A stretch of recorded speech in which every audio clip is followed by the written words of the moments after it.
Hey everyone, how's it going? I'm MisterBo, and 2023 is looking like an absolutely stacked year for gaming. And that's just looking at all the games that have actually been announced. I'm sure there's going to be some more surprises throughout the year at certain events like E3 and the Summer Games Fest, where we see more games that are scheduled to come out later this year.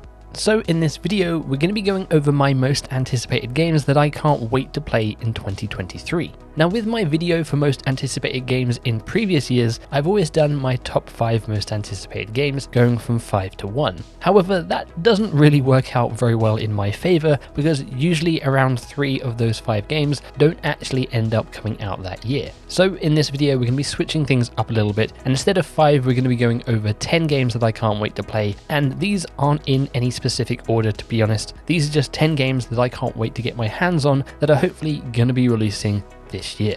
Of course, this is just my list of games, but I'd love to know what games you can't wait to play down in the comments below. So without further ado, let's dive into it.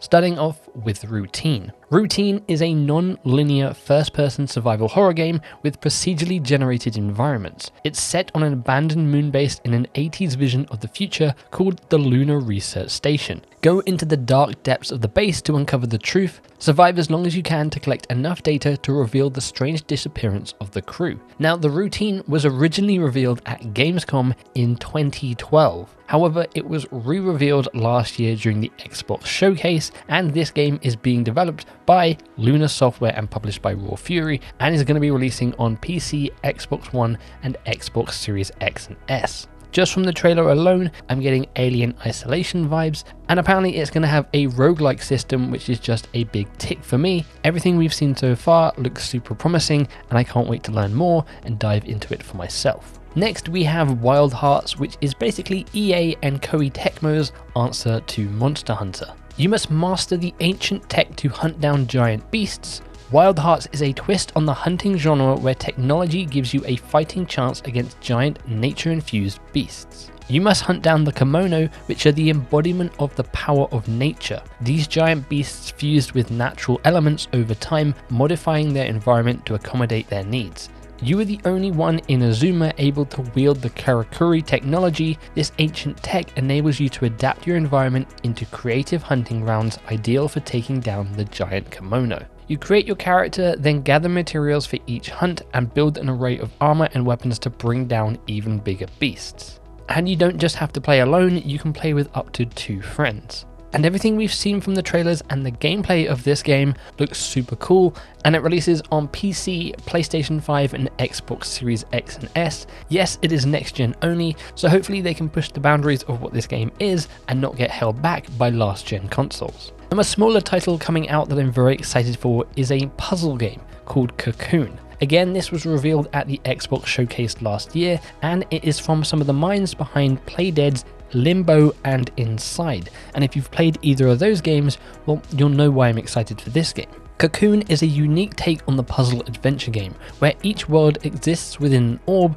that you can carry on your back. Wrap your head around the core mechanic of leaping between worlds and combine, manipulate and rearrange them to solve intrinsic puzzles. Interact with alien environments and biomechanical devices left behind by an ancient civilization. Journey through unique and diverse biomes, from industrial structures to massive organic caverns, and discover how they are connected to one another. Again, if you've played Inside or Limbo, you'll know why I'm excited for this, but this game also gives me vibes of Death's Door, which was a fun little game that came out I think 2 years ago now at this point. Sometimes a small game comes along and it's just a gem of a game that you just can't put down, and what we're seeing from this trailer looks to be the same thing. Next up, we have Arc Raiders. Now, Arc Raiders was on my list last year. I believe it was either number 1 or number 2 on my list, and it didn't come out.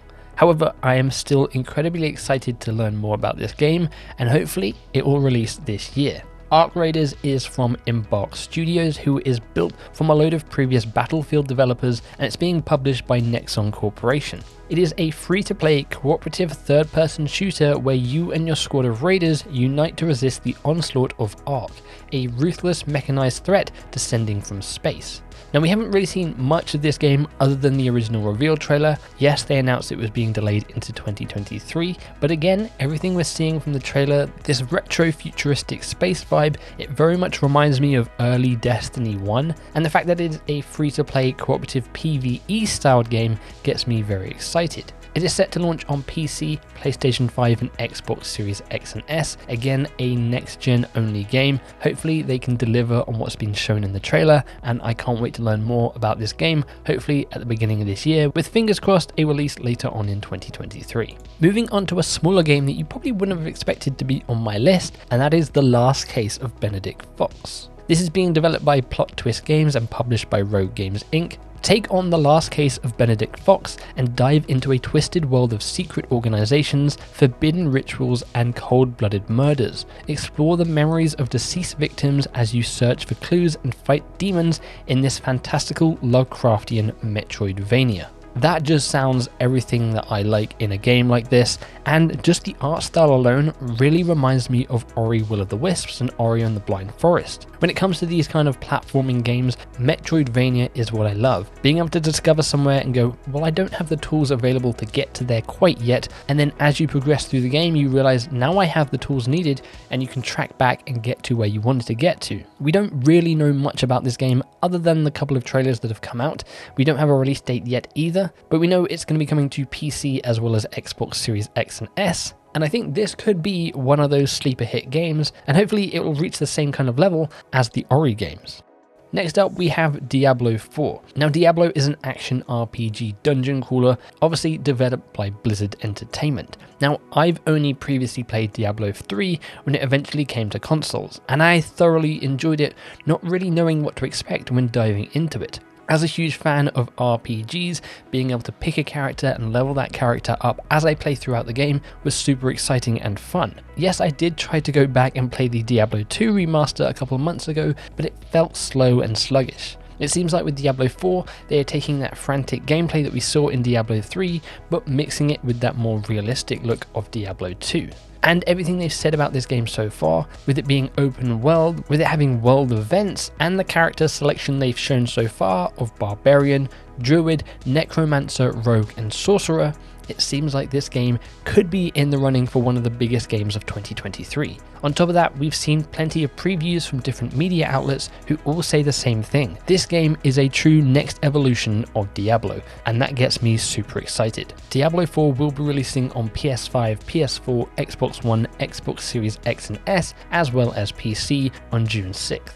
We can then move on to Hogwarts Legacy. Now, I'm not a big Harry Potter fan, but I used to love playing the old PS1 games, the first one and then the second one with the Chamber of Secrets.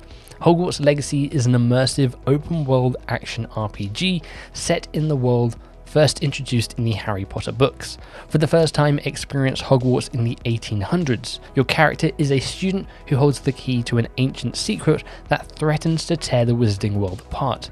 Now you can take control of the action and be at the center of your own adventure in the wizarding world. Your legacy is what you make of it. You get to explore the open world of Hogwarts, and everything we've seen so far makes this game look absolutely stunning. It almost looks too good to be true, but hopefully they can deliver on what they've shown so far, and we don't have long to wait. It launches in just less than a month on next-gen platforms, though it has been delayed on last-gen platforms as well as Switch. We then have probably what is the biggest upcoming title in 2023, and that is of course Starfield, the upcoming action role-playing game from Bethesda, the developers behind Skyrim and Fallout. You create your own character who's a member of Constellation, and then it's up to you to explore pretty much space. It can be played in first person or third person, and think of it as basically a futuristic sci-fi version of Skyrim or Fallout. It seems like it's closer to a game like No Man's Sky, where you can just basically explore the galaxy and the universe as you please, going from planet to planet, picking up quests, leveling up your character with different skills and abilities, and making this game your game. Now, while we have seen a fair bit of this game, we still haven't seen everything from it, so it's still a bit of a mystery. And yes, it was originally supposed to come out last year, but got pushed to 2023. We still don't have a release date. But of course, this is one of the big hitters, and it is an Xbox and PC exclusive. I've never really been a fan of the Skyrim or Fallout games, mainly due to the settings, but take the core mechanics of those games and put it into a sci-fi space game, well then you've got my interest. Hopefully this game delivers and doesn't end up becoming another Cyberpunk 2077, but only time will tell. We then have probably one of the games I'm most excited for. I know this list isn't in any particular order, but I am very, very excited for Jedi Survivor. I absolutely adored the first game. Jedi Fallen Order is probably one of my top 5 games of all time. I 100% of that game. I got everything I could, all collectibles. That is how much I enjoyed it. Star Wars Jedi Survivor continues Cal Kestis' story, a third-person galaxy-spanning action-adventure game from Respawn Entertainment. It's a narratively driven single-player title that picks up 5 years after the events of Star Wars Jedi Fallen Order and follows Cal's increasingly desperate fight as the galaxy descends further into darkness. The fact that it was Star Wars basically mixed with Dark Souls combat was just everything I wanted from it. Yes, there were some shortcomings with the map design and being able to traverse around certain areas, but hopefully they can take their learnings from the first game and improve upon it when it comes to Jedi Survivor. And again, from what we've seen with the trailer so far, it certainly looks like they're upping the ante. We already know the environments are going to be more open, and we also know there are going to be multiple stances in this game, allowing you to play how you want. Whether that's playing just with a single lightsaber, a double lightsaber, 2 blades at once, a blade and a blaster, or the newly introduced lightsaber with crossguard that we saw with Kylo Ren in The Force Awakens, it seems like there's going to be a lot of choice, and I can't wait to see where the story takes us this time around. Jedi Survivor launches on PlayStation 5 as well as Xbox Series X and S and PC. And then, of course, we have Crash Team Rumble, which if you're someone who follows the channel, you'll know I'm very excited for Crash Team Rumble, the brand new Crash Bandicoot game coming out later this year. Crash Team Rumble is a 4v4 team-based competition where the iconic heroes and villains of the Crash universe battle to capture more Wumpa Fruit than the other to claim victory. Each hero has unique skills and abilities to strategically use to work together to battle the opposing team, defend their own Wumpa Bank, and capture key points around the map to help their team. Now, we haven't really seen much of this game other than the reveal trailer that was shown at the Game Awards last year, but as a massive Crash Bandicoot fan, as a massive 4v4 team-based arena multiplayer fan, this seems to be like everything I want from a game like this. A selection of fan favourite Crash Bandicoot characters,